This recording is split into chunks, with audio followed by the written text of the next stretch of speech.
Hello, boys and girls. It's time for Wooldridge's Weekly Read Aloud, Week 58. This week we are going to read the story Otis by Loren Long.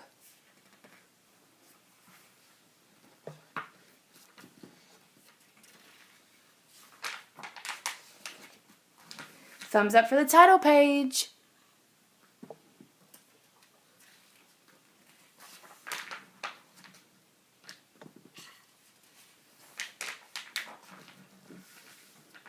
There was once a friendly little tractor. His name was Otis, and every day Otis and his farmer worked together taking care of the farm they called home. Otis liked to work.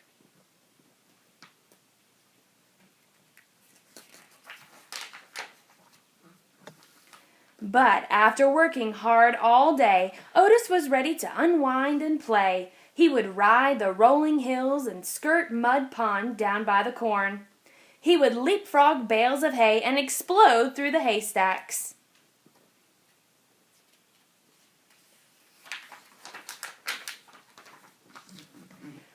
On occasion, he would chase a rabbit or play Ring Around the Rosie with the ducks to the sound of his steady put-puff, puggity-chuff. Sometimes, at the end of the day, he would just sit under the apple tree and watch the farm below. Every night, tired but happy, Otis would putt-puff into the little stall in the barn that was all his.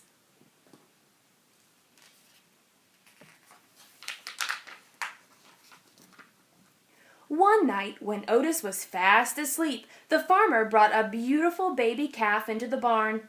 The calf bawled and bawled for her mother, but when the sleepy sound of a soft put-puff, puttity-chuff came from the next stall, the scared little calf stopped bawling and drifted off to sleep.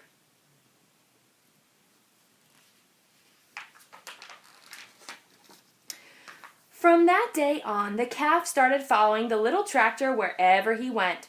Put-puff, puttity-chuff. She followed him over the rolling hills and down by Mud Pond. She was right behind him, leapfrogging bales of hay. And the calf made their games of Ring Around the Rosie all the better.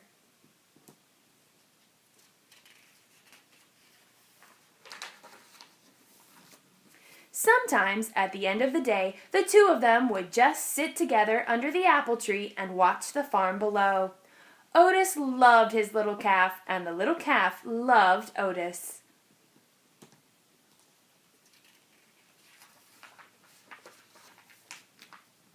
Then, one day, the farmer surprised everyone with a brand new yellow tractor.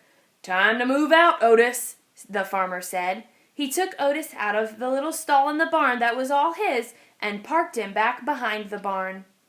Then he backed the big yellow tractor into the stall next to the little calf.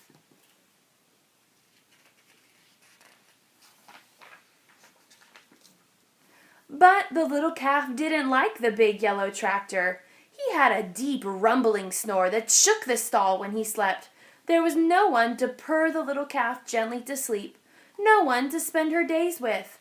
And Otis could not even see his farm as the weeds began to cover his tires.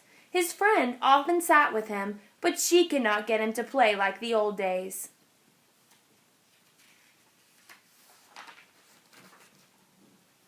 It was early summer when the farmer discovered a poster. "Who has the prettiest calf in the land? Judges will decide at the county fair and award a fancy blue ribbon to the winner." The farmer knew the answer. He would show the little calf. But on the morning of the fair, the little calf was nowhere to be found.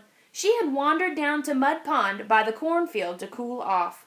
When she waded into the muddy water, her feet sank. With every step, she sank deeper and deeper and deeper.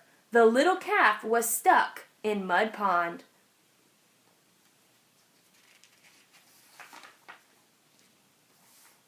"Get the hands!" the farmer shouted when he saw her.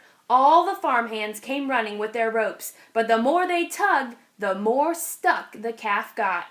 "Get the big yellow tractor!" the farmer shouted. "He can save her!" But the big tractor just scared the little calf. She sank in deeper and deeper. Nearby, farmers began to gather.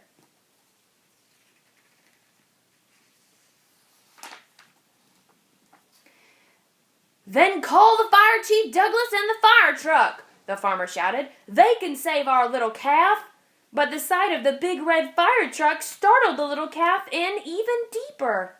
The farmer was fit to be tied. If the farmhands and the big tractor and even the fire chief Douglas in his fire truck couldn't save the little calf, who could?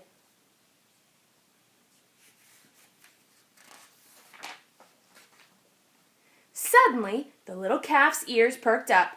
Over the hum of the growing crowd, there came a faint sound in the distance, a soft, rhythmic purr, put, puff, puttity, chuff. The crowd turned and looked. The sound became louder. Put, puff, puttity, chuff.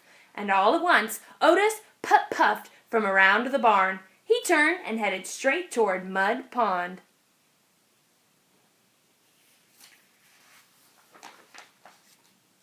Otis puffed down the rolling hill and pulled right up next to the muddy water's edge.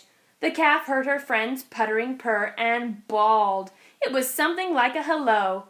Then, to the sound of his gentle chuff and the amazement of all the people in the crowd, Otis slowly began to circle the pond.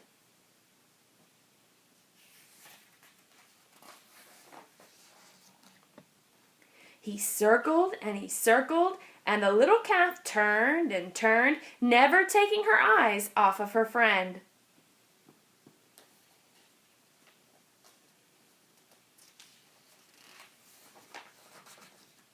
With each ring Otis made around Mud Pond, the muddy grip loosened until the calf was able to stumble out of the pond on her own.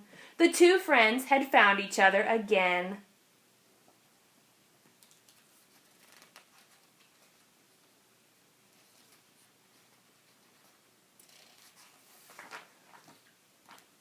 Otis led the calf right down the dusty road toward the village, and everyone threw flowers as they went, following them into town. It looked like a happy parade.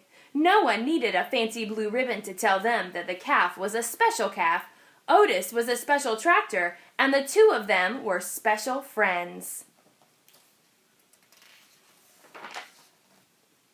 From that day on, the farmer discovered that with Otis's puttering purr beside the chicken coop, his chickens laid more eggs. At milking time, with Otis's gentle chuff nearby, his cows produced more milk. And on occasion, Otis even got to join the farmer and the big yellow tractor out in the fields. But often, at the end of the day, Otis would just sit with his friend under the apple tree and watch the farm below. The end.